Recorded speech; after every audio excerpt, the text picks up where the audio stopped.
미국 트럼프 대통령이 상호관세 유예 시한 7월 9일을 앞두고 방향전환 시그널을 보내는 것 같습니다. 당초 얘기한 7월 9일 이전에 일괄 타결한 대신에 단계별 합의 체결을 모색 중이라고 합니다. 트럼프가 관세 협상 목표를 낮춰 잡은 것은 환영할 만한 일이나 여전히 시간이 많지 않습니다.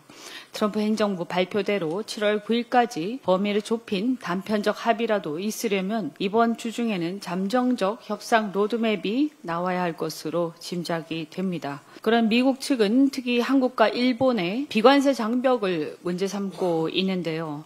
민관정 모두 지혜를 모아서 미국의 우려를 해소하고 우리의 피해를 최소화할 방안을 마련해야겠습니다. 아직 내각이 제대로 구성되지 못한 상황에서 본격적인 관세 협상 돌입을 앞두고 있어서 걱정이 많습니다.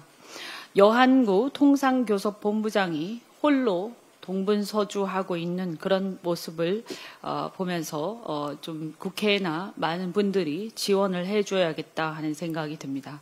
이번 주 금요일에는 산자위 전체회의에서 한미관세협의 통상조약법 절차 추진계획 현안 보고가 예정되어 있습니다. 힘들겠지만 그때까지 협상 로드맵 등 대안을 잘 마련해 주시기를 바랍니다. 특히 트럼프가 관심 갖는 조선, AI, 에너지 협력 등 포함해서 짧은 시간에 협상이 유효한 성과를 낼 수 있는 방안을 찾기를 바랍니다. 성공적인 관세 협상 위해서 필요한 부분이 있다면 국회도 여야를 막론하고 적극적으로 지원할 것입니다. 황해북도 평산 우라늄 정령 공장에서 정화되지 않은 폐수가 방류되었다라는 의혹이 보도되었습니다. 전문가에 따르면 평산 우라늄 공장의 오염수 방류에 대해서 모 전문가에 따르면 이 방류의 정황이 위성에 찍힌 게 있다고 하고요. 이게 만약에 사실이라면 1년 넘게 무단 방류가 진행됐을 것으로 추정이 됩니다. 만약 이게 사실이라면 지금까지 그러면 정부가 무엇을 하고 있었는지 또 왜 윤석열 정부는 이것을 방치하고 있었는지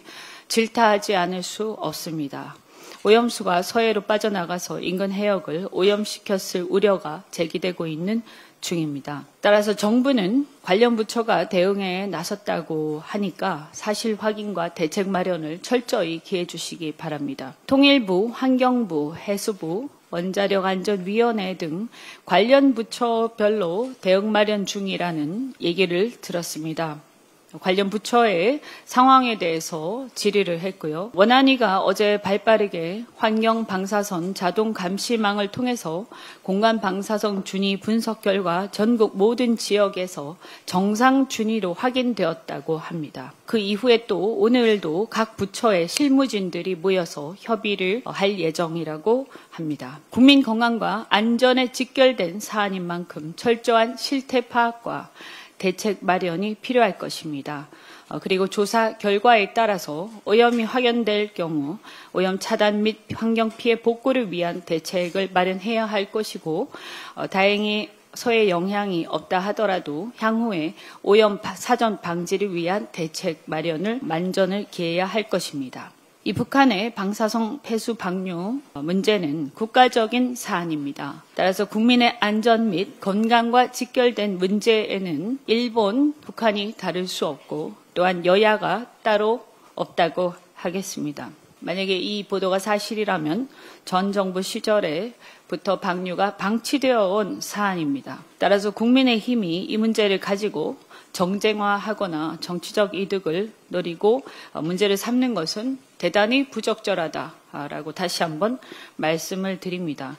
또한 윤석열, 김용현의 내란뿐만 아니라 무인기를 이용한 외환죄 의혹 등 국가 안보와 관련된 심각한 사안에 대해서도 이 문제에 대해서 국민의힘이 알았는지 모르겠지만 만약에 알았다라고 한다면 그 침묵을 지킨 것에 대해서 책임이 굉장히 무겁다라고 생각을 합니다. 따라서 이 문제는 국가적 사안이므로 이것을 정쟁화하지 않기를 바라면서 할 말이 매우 많지만 그 부분에 대해서는 줄이겠습니다. 국민의힘은 아무쪼록 국민의 안전과 안보를 정치에 이용하지 말고 국민의 안전을 위해서 그리고 건강을 위해서 철저한 대책 마련에 함께 힘을 모아주실 것을 부탁드립니다.